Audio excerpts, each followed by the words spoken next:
थोड़ा चौंकते हुए उसने खुद को जमीन पर पड़ा पाया और उसके चारों तरफ उसकी टीम के खिलाड़ी खड़े थे। सभी घबराए हुए उसकी हालत देख रहे थे। क्या हो रहा है? मैं तो बस थोड़ा शोल्डर मारने गया था, उस नर्ड विकोर को ट्यूडर उठने लगा।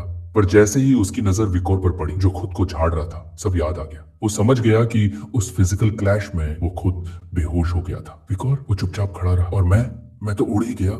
ट्यूडर ने गुस्से में दांत भींच ली। मैं हार गया उस नर्ड से। पर हार मानना ट्यूडर की फितरत नहीं थी। मैच फिर से शुरू हुआ। बॉल फिर से ट्यूडर को दी गई। ट्रिपलेट सामने खड़े थे, रेडी टू ब्लॉक हिम, और विकर कुछ दूरी पर शांत खड़ा था। ट्यूडर की नजरें अब एक जगह टिकी थी, सिर्फ विकोर पर। बियांका और सिंक्लेयर दोनों थोड़े कंफ्यूज थे। ट्यूडर दुश्मन की तरफ क्यों नहीं जा रहा? पर अब ट्यूडर ने अपनी डायरेक्शन बदल दी। वो सीधा दौड़ पड़ा विकोर की तरफ। ट्रिपलेट्स को भी समझ आ गया कि ये सीधे उनके पास आ रहा है। रोको इसे। तीनों उस पर झपटे, पर ट्यूडर ने तेजी से स्पिन मारी, झुक कर निकला और एक के बाद एक तीनों को डॉच कर गया। अब उसके और विकोर के बीच कोई नहीं था। ट्यूडर की आंखों में अब गुस्सा नहीं, डिटर्मिनेशन था। यह संयोग नहीं हो सकता। मैं ऐसे ही बेहोश नहीं हो सकता बिना वजह। और फिर ट्यूडर ने इस्तेमाल किया एज्योर स्पीयरमैन फैमिली का secret move, saint spear tackle. तेज दौड़ता हुआ ट्यूडर, उसके पीछे एक विशाल स्पीयरमैन की स्पिरिट उभरी। सबकी आंखें फटी की फटी रह गई। अब की बार गिराए बिना नहीं लौटूंगा। और विकोर बस खामोश खड़ा रहा, एक इंच भी नहीं हिला। कुछ मिनट बाद, तू होश में है? किसी की आवाज आई। ट्यूडर ने आंखें खोली और सामने खड़ा था एक सफेद बालों वाला लड़का, चेहरे पर स्कार्स, बाजू क्रॉस किए हुए। सांचो। ट्यूडर ने उठते ही सिर पकड़ लिया। फिर से? वो पैनिक में आ गया। सांचो ने शांति से उसे देखा। काम डाउन, तुम फिर से उड़ के जमीन पर आ गिरे थे। वाइकर को हिट करते ही तुम उल्टा बाउंस होकर हवा में उड़ गए। सांचो ने मुड़ते हुए अपने इक्विपमेंट पहनने शुरू कर दिए। अब समझ आया कि तू विकोर पे फोकस कर रहा था। उसके अंदर कुछ तो है जो सब छिपा रहे हैं। ट्यूडर अभी भी पीछे बैठा, सांचो की बातों पर स्टन था। पर सांचो अब डिसीजन ले चुका था। अब की बार मैं जाऊंगा। सानो बरारिया, नॉर्दर्न मर्सनरी गिल्ड एसोसिएशन से आया एक्सचेंज स्टूडेंट, अब मैदान में उतरने वाला था और उसका निशाना था विकर। सांचो ने जमीन से बॉल उठाई। उसके हाथों में वो बॉल कोई खेल का सामान नहीं, एक चुनौती थी। नॉर्थ की जमी हुई धरती पर, जहां डेथ बेड पर पड़े बुजुर्गों की संतानें भी वॉरियर बनती थी, सांचो वहीं से आया था। और यही वजह थी कि उसकी ताकत उसकी उम्र के खिलाड़ियों के लिए अयोग्य थी। इसीलिए उसने कभी रन फ्लैट में हिस्सा नहीं लिया था। पर आज बात पर्सनल थी। सांचो की तेज नजरें अब सीधे वेकर पर जमी थी। ट्रिपलेट्स फिर से सामने आ गए, गुस्से में दांत भींचे, आंखों में डिटर्मिनेशन। अब की बार नहीं जाने देंगे। पर सांचो की आंखों में एक चमक थी। वो दौड़ा और सिर्फ एक हाथ से तीनों को धक्का दे दिया। तीनों ट्रिपलेट्स की बॉडीज फील्ड से उड़ती हुई वाइकर के पीछे जा गिरी। विकोर अब भी वहीं खड़ा था। उसने ट्रिपलेट्स की ओर देखा, एक ठंडी नजर डाली और पूछा, मरना है क्या? इतनी ठंडी और तेज नजर की ट्रिपलेट्स रोने लगे। माफ कर दो, हमसे नहीं होगा। वाइकर का ध्यान ट्रिपलेट्स पर था और सांचो अब पूरी स्पीड से विकर की ओर बढ़ रहा था। हर कदम पर धरती कांप रही थी, फील्ड की मिट्टी उड़ने लगी थी। सांचो की नजरें सिर्फ एक चीज पर थी, विकोर। अब देखता हूँ तू कितना सह सकता है। सांचो ने हाथ पीछे लिया और पूरी ताकत से विकोर के पेट पर मुक्का मारा। कुछ सेकंड शांति छा गई, पर विकोर हिला तक नहीं। सांचो को ऐसा लगा जैसे उसने किसी पहाड़ को मारा हो। उसका हाथ कांपने लगा, पसीना बहने लगा। ये क्या चीज है? विकोर ने उसकी हालत देख ली और मुस्कुराते हुए एक्ट करने लगा। धीरे धीरे कदम ऊपर उठाए और खुद को पीछे फेंक दिया। वो कई मीटर पीछे जाकर गिरा। सांचो स्तब्ध रह गया। मैंने उसे गिरा दिया। स्पेक्टेटर्स दंग रह गए। कुछ को लगा वाइकर मरा तो नहीं, पर बाकी क्लास बी के सपोर्टर्स खुश थे। हम जीतने वाले हैं। सांचो की हथेली अब भी कांप रही थी। ये इंसान नहीं था, वो अभी शॉक में ही था कि पीछे से एक ट्रिपलेट चुपचाप आया, बॉल छीना और एनिमी बेस की ओर दौड़ पड़ा। सांचो जैसे ही मुड़ा, गोल होने ही वाला था। नहीं, ये सही नहीं हो रहा। पर बहुत देर हो चुकी थी। गोल हो गया, रेफरी की सीटी बजी, मैच खत्म। क्लास बी ने जीत हासिल कर ली, 1-0। ट्रिपलेट्स उछलने लगे, खिलाड़ी उन्हें हवा में उछाल उछाल कर जश्न मनाने लगे। मैदान में थोड़ी दूर विकोर धीरे से उठा, शांति से अपने कपड़े झाड़ने लगा। उसी वक्त कोई उसके पीछे आया और बोतल से पूरा पानी उसके सिर पर उड़ेल दिया। विकोर चौंक गया। क्या ये था सांचो? कुछ सेकंड बाद उसने मुस्कुरा कर कहा, तेरी वजह से क्लास भी जीता है, अब अकेले खड़ा मत रहा। ट्यूडर भी अब पास आया, हाथ कमर पर रखे हुए मुस्कुराते हुए बोला, सांचो सही कह रहा है, जीत का मजा ले। मैंने तो सोचा था तुझे सिखाऊंगा, तुझसे जलता था, पर अब समझ आ गया कितना बेवकूफ था मैं। सॉरी विकोर। विकोर भीगे बालों के साथ खामोशी से उसे देखता रहा। सांचो उसके पास आया, कंधे पर हाथ रखा और मुस्कुरा कर पूछा, कौन सी एक्सरसाइज करता है बे? बॉडी तो तेरी सॉलिड है, तू तो माना यूज करता होगा ना? विकोर कुछ देर चुप रहा, फिर अपने सिर से इक्विपमेंट उतारा और सच्चाई बयां की, मैं कॉमन हूँ, माना यूज नहीं कर सकता। ये सुनकर ट्यूडर की आंखों में हैरानी उतर आई। क्या? उसने वाइकर की ओर हाथ बढ़ाया। ऐसी ब्लेस्ड बॉडी, और अगर प्रॉपर ट्रेनिंग मिली होती तो तू आज एक्सपर्ट होता। इसी बीच 3 लड़कियां और टॉवल्स लिए पास आ गई। तुम लोग चाहो तो पसीना पोंछ सकते हो। ट्यूडर ने पलट कर देखा, ताज्जुब से बोला, टॉवल भी ले आई ये लोग। सांचो ने वो टॉवल विकोर को दिया। ट्यूडर लड़कियों के साथ दूर जाने लगा, मन ही मन सोचते हुए, मेरे क्लासमेट्स ही सबसे अच्छे हैं। थोड़ी देर बाद सांचो और ट्यूडर आपस में बात करने लगे। द एज्योर स्पीयरमैन फैमिली का हीरो ट्यूडर और मर्सनरी गिल्ड का फ्यूचर स्टार सांचो फॉल के वक्त यही दोनों हीरोज बनेंगे जो ह्यूमैनिटी को बचाएंगे। विकोर दूर खड़ा था। उसने धीरे से चश्मा उतारा और मुस्कुरा दिया। ऐसा अजीब पास्ट भी था हमारा। सांचो और ट्यूडर उसे बिना चश्मे के देखकर चौंक गए। दूसरी ओर बियांका सिंक्लेयर और बाकी लड़कियां भी चेहरा देखकर शर्म से लाल हो गई। विकोर ने टॉवल से अपना पसीना पोंछा, गले में टॉवल डाला और एक तरफ देखने लगा। लड़कियों के मुताबिक वो बहुत हैंडसम था, पर उसे नहीं पता था एकेडमी में उसकी लाइफ अब नॉर्मल नहीं रहने वाली। कुछ घंटे बाद रात हो चुकी थी। शहर की गलियों में अंधेरा छा गया था। एक कोना लाशों से भरा पड़ा था। वहीं एक बूढ़ा आदमी लॉयड डोरेल, उम्र 52, एक मूर्ति के नीचे कांप रहा था और उसके सामने खड़ा था नाइट हाउंड। वाइकोर ने तलवार निकाली और धीरे से बोला, इन्फॉर्मेशन के हिसाब से तू ही हाउस ऑफ इन्फॉर्मेशन का लीडर है और ऑर्फनेज का डायरेक्टर भी। तूने डीमंस के साथ मिलकर हाई रैंकिंग फैमिलीज के बच्चों को बेच दिया। उसकी बेल्जेबब स्वॉर्ड अब इंटेंस डिमोनिक एनर्जी छोड़ रही थी। विकोर की नजरें लॉयड में धंस गई। तुझे लगा ये सब छुपा रहेगा? लॉयड मूर्ति के सहारे बैठा विकोर की तलवार देखता रहा। उसका ऑरा देखकर उसे समझ आ गया, ये सोर्ड मास्टर है। विकोर ने तलवार की तरफ देखा। ऑरा सॉलिड था पर अभी भी लिक्विड से थोड़ा ऊपर, यानी ग्रेजुएशन से बस एक कदम दूर। विकोर आगे बढ़ा। मेरे साथ में डीमन को पकड़ने में मदद कर, इनाम तुझे मिलेगा। लॉयड कुछ सोच ही रहा था, तभी चांद की रोशनी पर एक परछाई पड़ गई। एक विशाल छाया आसमान से नीचे आ रही थी। वो आधा टावर था। टावर विकोर और लॉयड के ऊपर गिरने वाला था। विकोर ने तुरंत लीप लिया और मौके पर पीछे हट गया। टावर जमीन से टकराया। पूरा इलाका धुएं से भर गया। विकोर ने जैसे ही खुद को रोका, ऊपर देखा। टावर के आधे टुकड़े पर एक आदमी खड़ा था। उसका चेहरा ह्यूमन स्किन से बनी मास्क के पीछे छिपा हुआ था और उसके हाथ में था एक स्टाफ जिसका बेस ह्यूमन फेसेस से बना बकेट था। वो रहस्यमयी व्यक्ति विकर को घूरने लगा। एक अजीब भारी एनर्जी उसके चारों ओर थी। विकर को समझ नहीं आ रहा था ये कोई एलीट कॉर्प्स है या कुछ और। बेल्जेबब स्वॉर्ड अब इंटेंस माना से चमक रही थी। विकोर की नजरें सामने खड़े उस डीमन पर जमी थी जिसका दबाव हवा जैसा पूरे इलाके में फैल चुका था। चांद अब आसमान के बीचों बीच आ चुका था और वही मास्क्ड डीमन स्टाफ पकड़े अब शैतानी मुस्कान के साथ विकोर को घूर रहा था। विकोर की आंखों में अब गुस्सा उभर चुका था। उसकी नजरें अब सिर्फ एक चीज चाहती थी, खून। ये दबाव दूर से ही महसूस हो रहा था, मतलब ये डीमन एक एलीट कॉर्प्स है। अचानक डीमन ने जमीन तोड़ते हुए जायंट लीप लिया। दोनों हाथों से मेस को पकड़ा और वाइकोर की ओर बढ़ा। वाइकोर ने तुरंत डिफेंसिव स्टैंस लिया। डीमन ने पूरी ताकत से वार किया लेकिन वाइकोर ने आखिरी पल में जंप मारकर वो हमला टाल दिया। मेस जमीन से टकराई। सारा इलाका धुएं से ढक गया। डीमन रुका नहीं। मेस को और कसकर पकड़ा। दूसरा हमला और भी ज्यादा ताकतवर था। विकोर पीछे हटा और फिर से डॉज कर गया। और ये सब डीमन की प्लानिंग थी। अगले ही पल मेस विकोर के चेहरे के सामने रुक गया। विकोर तुरंत समझ गया कुछ गड़बड़ है और तभी डीमन ने मेस को भाले की तरह सीधा विकोर की ओर धकेला। विकोर ने बिना देर किए बॉडी पीछे फेंका और आखिरी सेकंड में बच निकला। अब वाइकोर लगातार जंप्स मारता हुआ दूरी बनाता गया, फिर जमीन पर आकर रुका और मर्डरस नजरों से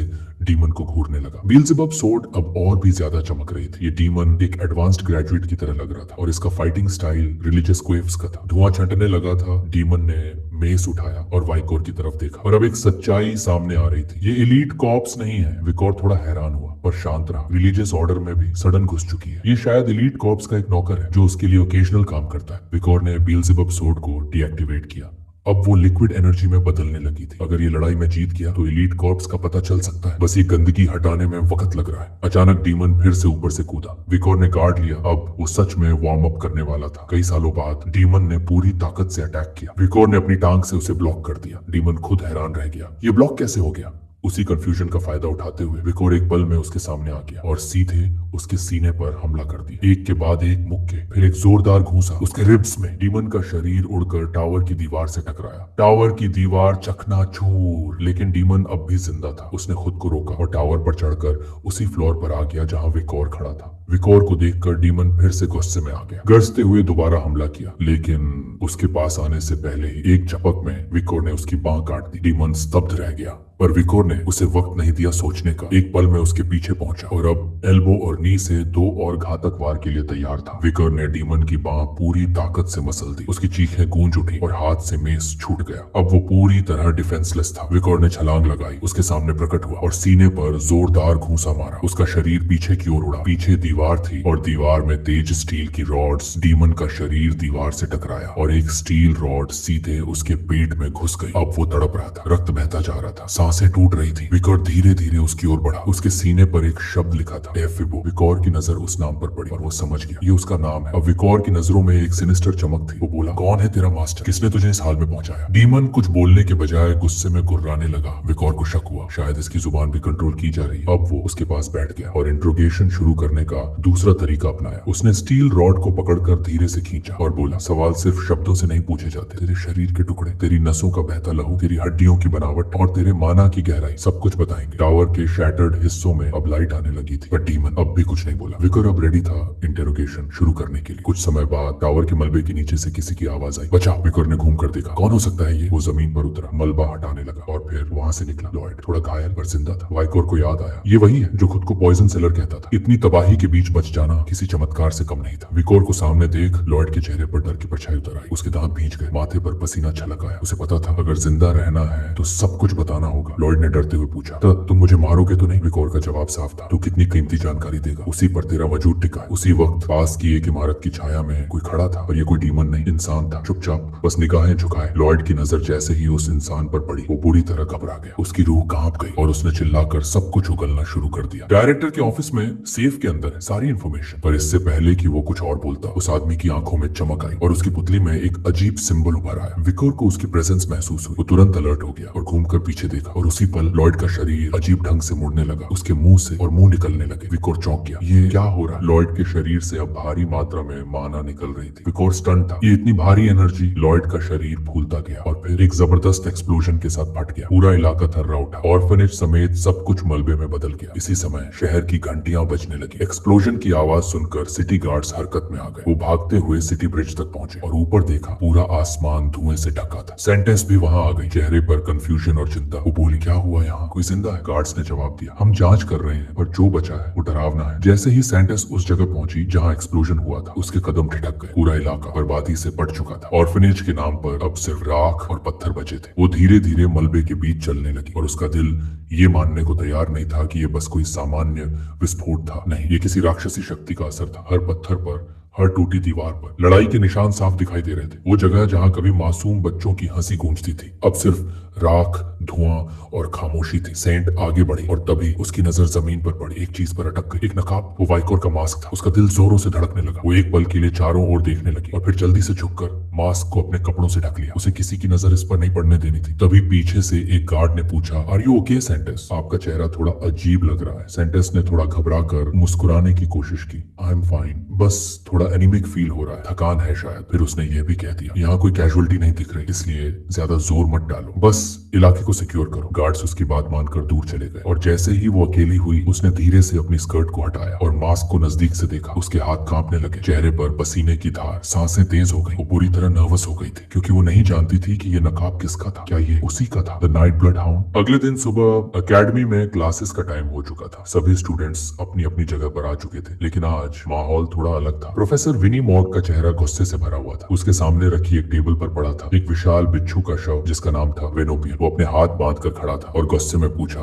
ये रिपोर्ट किसने लिखी है? विकोर, जो एक हाथ में नोटबुक पकड़े हुए था, धीरे धीरे स्टेज पर चढ़ा और शांत आवाज में बोला, मैंने। उसकी रिपोर्ट में लिखा था कि वेनोपियन नाम के इस बिच्छू के पास एक दूसरा स्टिंगर भी होता है जो आज तक किसी ने नहीं देखा। क्लास में सब हक्के बक्के रह गए थे। प्रोफेसर वाइनी को यह बात हजम नहीं हुई। उसने विकोर को धमकी दी, अगर ये रिपोर्ट झूठी निकली तो हाई स्कोर के सारे स्टूडेंट्स के 10 पॉइंट्स काट दिए जाएंगे। वहीं पीछे विकोर, जो हाथ में रेड नोटबुक पकड़े था, उसके माथे पर पसीना आ गया। उसे लगने लगा शायद ये बात बताकर उसने बड़ी गलती कर दी। वाइनी मॉर्ग ने स्कैल्पेल उठाया और स्कॉर्पियन के शव के पास जाकर उसका निरीक्षण शुरू किया। और वो कोई मामूली कट नहीं करना चाहता था। उसने पूरी ताकत से स्कैल्पेल को बिच्छू के पेट में घोंप दिया और तभी स्कॉर्पियन के बेली से एक तेज, चमकदार और झर से भरी हुई स्टिंगर बाहर निकली, सीधी प्रोफेसर के चेहरे की ओर। स्टिंगर अब प्रोफेसर के चेहरे के बेहद करीब थी। उसका चेहरा पसीने से भीग चुका था। प्रोफेसर ने डर के मारे स्कैल्पल गिरा दिया और पीछे हटते हुए जमीन पर गिर पड़ा। क्लास के सारे स्टूडेंट्स सन उसने डर के मारे अपने दांत भींच लिए और वहीं लेटे लेटे कांपने लगा। लेकिन तभी विकोर सामने आया और उसने अपने हाथ में पकड़ी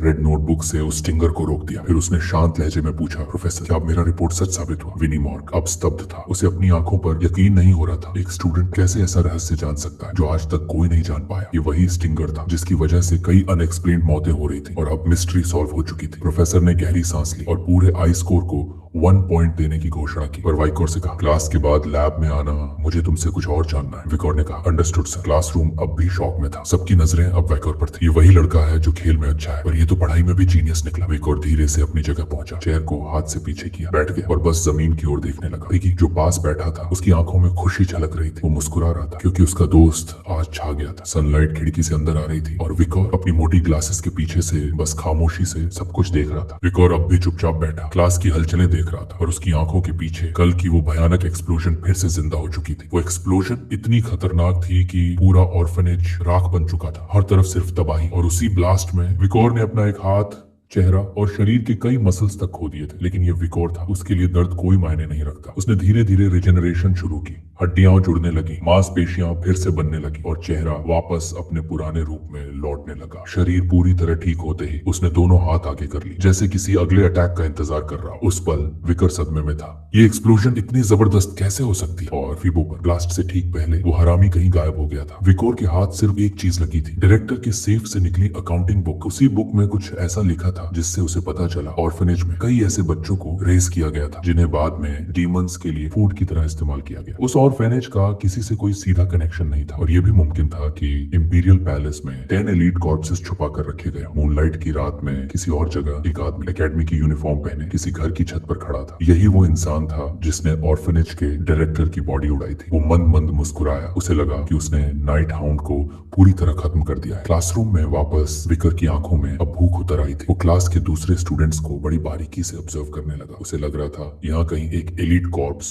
छुपा हुआ है। एकेडमी में एक न्यूज़पेपर था जिसकी पूरे इंपीरियल कैपिटल में धाक थी। हर दिन का एडिशन हॉट केक्स की तरह बिकता था। हर स्टूडेंट वो पेपर जरूर पढ़ता था। उसी न्यूज़पेपर को चलाने वाला क्लब था रुकान जर्नलिज्म क्लब और आज वही क्लब रूम में खड़ी थी डोलोरेस लनकोवालिस, एक 3rd ईयर स्टूडेंट और रुकान की प्रेसिडेंट। उसने जमीन की ओर देखा, फिर अपने हाथ हवा में उठाए और जोश में सबका वेलकम किया। वेलकम टू रुकान। क्लासरूम अब जर्नलिज्म क्लब में बदल चुका था। डोलोरेस ने कमर पर हाथ रखा और मुस्कुराते हुए बोली, जो यहाँ आए हैं वो कमजोर नहीं, जिद्दी हैं। और फिर शुरू हुई इंट्रोडक्शन। ट्यूडर डॉन किहोते एकेडमी का टॉप स्टूडेंट मुट्ठी बांध कर बोला, मैं हर चीज में एलीट बनूंगा, पढ़ाई में भी, क्लब में भी। सांचो बारिया गंभीर चेहरा लेकर बोला, लोग मुझे सिर्फ ताकतवर इडियट न समझे, इसीलिए मैं यहाँ आया हूँ। सिंक्लेयर हाथ हवा में उठाकर मुस्कुराई और बोली, मुझे लगा यहाँ की इन्फॉर्मेशन सुपर सुपीरियर होगी। बियांका आशा काफी काल्म एंड प्रैक्टिकल, मैंने यही क्लब चुना क्योंकि इसका फ्यूचर विजन सबसे तेज है। अब बारी थी पिगी की। वो इतना नर्वस था कि उसका चेहरा टमाटर जैसा लाल हो गया। पसीने में भीगते हुए बोला, मुझे शुरू से ही इंफॉर्मेशन कलेक्ट करना पसंद था, यही मेरी ट्रू कॉलिंग है। अब सबकी नजर गई वाइकर की तरफ। वाइकर पूरी तरह काम था। उसने कहा, मैंने सुना था स्कूल के नियमों के हिसाब से एक क्लब ज्वाइन करना जरूरी है, इसलिए आया हूँ। लेकिन उसकी आंखें कुछ और कह रही थी। उसकी असली मंशा थी सीक्रेट्स निकालना, क्योंकि रुकन सिर्फ एक क्लब नहीं था, यह एकेडमी का सबसे ताकतवर सोर्स था इन्फॉर्मेशन का, और वो जानता था यहीं से उसे सब पता चलेगा। लेकिन एक परेशानी थी, द सेंटेस भी इसी क्लब में मौजूद थी और वीकर के पास अब कोई और ऑप्शन नहीं था। डोलोरेस जो अब भी कमर पर हाथ रखे खड़ी थी, वाइकर के पास आई और सीधा बोली, ऐसे अनएंथुसियास्टिक एटीट्यूड से तुम रिपोर्टर नहीं बन सकते। उसके पास खड़ी एक लड़की जिसका हाथ उसकी ठुड्डी पर था, विकोर को देखकर थोड़ी हैरान हो गई। उसने धीरे से एक न्यूज़पेपर निकाला, सेंटेस को साइड में धक्का दिया और विकोर के सामने आकर खड़ी हो गई। और फिर एक रहस्यमयी मुस्कान उसके चेहरे पर फैल गई। सामने खड़ी लड़की की आंखों में डिसबिलीफ था, इतना फेमस इंसान हमारे क्लब में। वहीं दूसरी ओर सेंटेस के चेहरे पर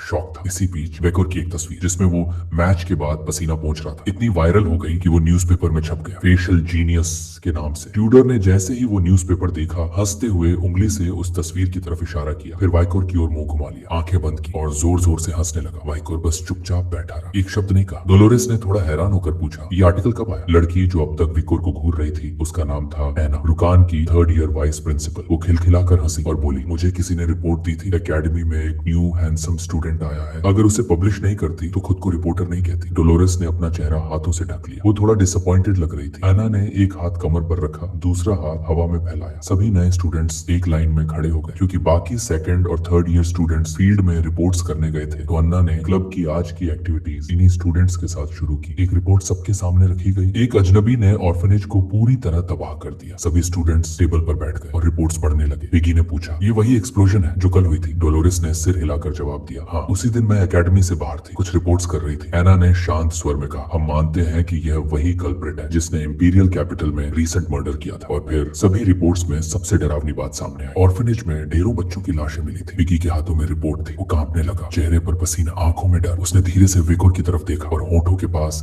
हाथ रखकर फुसफुसाया, क्या ये भी किसी मॉन्स्टर का काम है? विकोर रिपोर्ट देख रहा था। उसने मन ही मन सोचा, वो लड़का और लड़की की लाशें डीमन का काम लगती है। आना ने दोनों हाथ आपस में बांधे और कोहनी टेबल पर टिकाकर हल्की मुस्कान के साथ कहा, चलो अब सब मिलकर इस आर्टिकल की हेडलाइन तय करें। डोलोरेस रिपोर्ट पढ़ते हुए उदास हो गई। सभी स्टूडेंट्स ने पेन्स उठाए और टाइटल्स लिखने लगे। बियांका ने रिपोर्ट दोनों हाथों में ली और उसे ऐसा कुछ नहीं मिला जो उसे हेडलाइन बनाने लायक लगे। ट्यूडर ने ठुड्डी पर हाथ रखा और पूछा, अब तक विलन का नाम क्यों नहीं मिला? ऐसे क्रूर लोगों को निकनेम्स मिलते हैं, जैसे बुचर ऑफ ह्यूमंस या ब्लू बियर्ड। एना को ट्यूडर की बात जमी। ट्यूडर उत्साहित हो गया। Master dark of the sword. पर एना ने फौरन कहा, ये सबसे घटिया नाम है। ट्यूडर का दिल टूट गया, लेकिन उसने हार नहीं मानी। बॉम्बर वो brings misfortune. Ana too long, orphanage killer, mister terrorist. Ana अब हंसने लगी। इसी बीच डोलोरेस चुपचाप कुछ लिखती रही। कुछ देर बाद उसने मुंह खोला। Night hound. सन्नाटा छा गया। उसके जहन में एक चेहरा घूम रहा था, विकोर की वो मास्क जो उसने डिजास्टर साइट से उठाई थी। वो मास्क यकीनन नाइट हाउंड का था, लेकिन वो जानती थी नाइट हाउंड कभी अपने प्रेस्टीज या वेल्थ का घमंड नहीं करता। वो उस इंसान को जानती थी जो रेड डेथ के पीड़ितों की मदद करता था, जो अपने आसपास के गरीबों से मोहब्बत करता था। तो वो वहाँ क्यों था? उसकी आंखों में उदासी थी। सेंटेस के आंसू चुराना अगर वो कर रहा था तो शायद कोई बड़ी वजह रही होगी, पर तबाही की उस जगह पर वो क्यों था? ये सवाल डॉलर को अंदर से तोड़ रहा था। डॉलरेस की आंखें अब जमीन की ओर थी। उसके अंदर एक सवाल गूंज रहा था, क्या वो सच में बच्चों और ऑर्फनेज के डायरेक्टर का कातिल था? उसने उसे अपनी आंखों से देखा था। वो आदमी ऐसा नहीं लग रहा था। अगर अपराधी नाइट ब्लड हाउंड है तो कुछ और चल रहा है, कुछ बहुत बड़ा।